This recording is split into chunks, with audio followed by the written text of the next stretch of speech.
प्रणाम। मैं आपका फूल सिंह।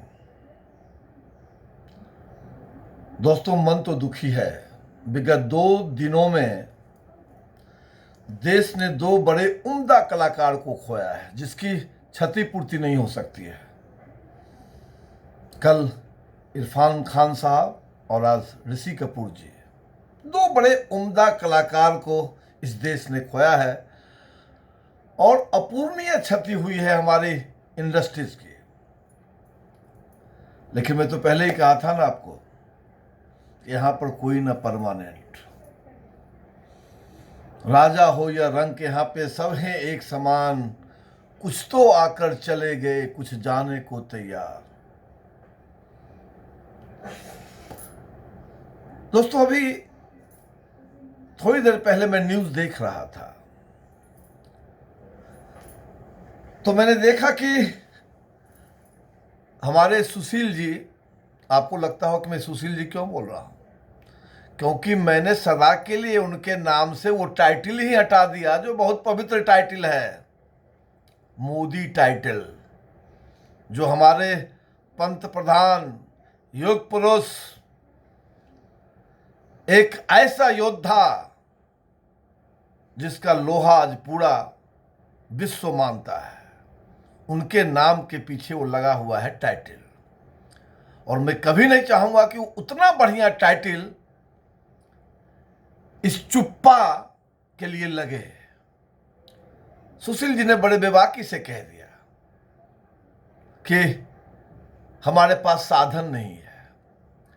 तो हमको ये बताइए, जब आपके पास कुछ है ही नहीं, जब बाढ़ आता है तो आप हाथ खड़ा कर देते हैं, चमकी बुखार आता है तो हाथ खड़ा कर देते हैं, रोजगार देने की बात आती है तो हाथ खड़ा कर देते हैं, अपने मजदूर जो बाहर फंसे हुए हैं उनको लाने की बात आती है तो हाथ खड़ा कर देते हैं।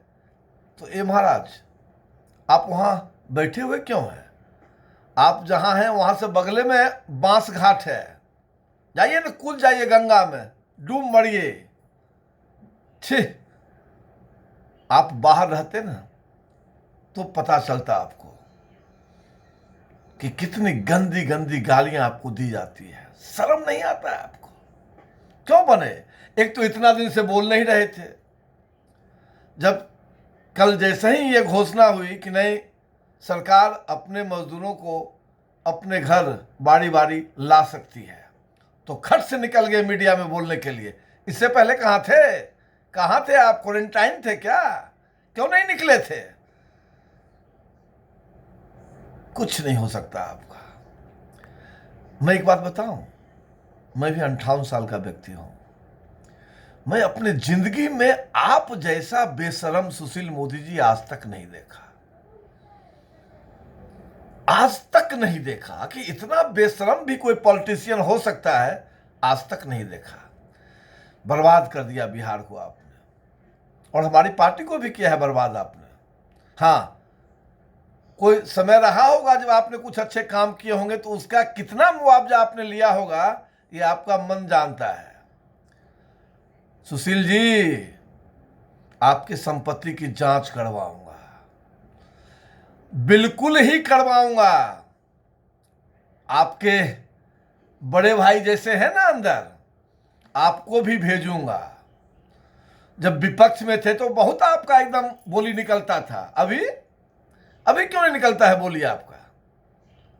बेशर्मी का हद आपने पार कर दिया है। इंतजार कीजिए, इंतजार कीजिए लॉकडाउन टूटने का। मैं आ रहा हूं लाखों मजदूरों के साथ, बिहार के लाखों मजदूर जो देश के हर हिस्से में फंसे हैं ना, आ रहा हूं मैं। खासकर मुंबई से सबको लेके आ रहा हूं। आप व्यवस्था नहीं कर पाएंगे ना, ये लोग खुद कर लेंगे व्यवस्था, वो भी आप देख लेना। और सबसे पहले ये कहीं नहीं जाएंगे, ये आपके घर पे आएंगे। भागने का मौका भी नहीं मिलेगा आपको, घर में छिप के रहना पड़ेगा। किसको मुंह दिखाएंगे आप? किसको? आपने एक झटके में कह दिया कि सरकार के पास सुविधा नहीं है। तो सरकार है किस काम के लिए, जरा मुझे ये भी बता दीजिए। आप अपना संपत्ति में बेतहाशा वृद्धि कीजिए। हैं आपके 2 4 5 मंत्री मेरे रडार पे।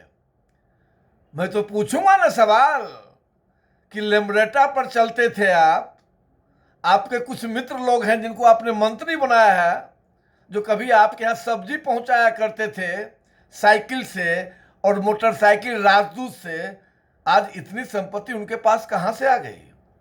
आपको जवाब देना पड़ेगा, क्योंकि सबके हिस्सेदार आप भी हैं। याद रखिए, इंतजार कीजिए, आ रहे हैं आपसे मिलने पटना, बहुत जल्द आएंगे सुशील मोदी जी। और हिम्मत होगा आपका तो आप सामना कीजिएगा, इस अदने से बिहारी का आप सामना कीजिएगा, अगर आप में हिम्मत होगा तो। हालांकि आप तो बेशर्म है, बेशर्म आदमी को कोई शर्म नहीं होता। आ रहे हैं, इंतजार कीजिए। प्रणाम।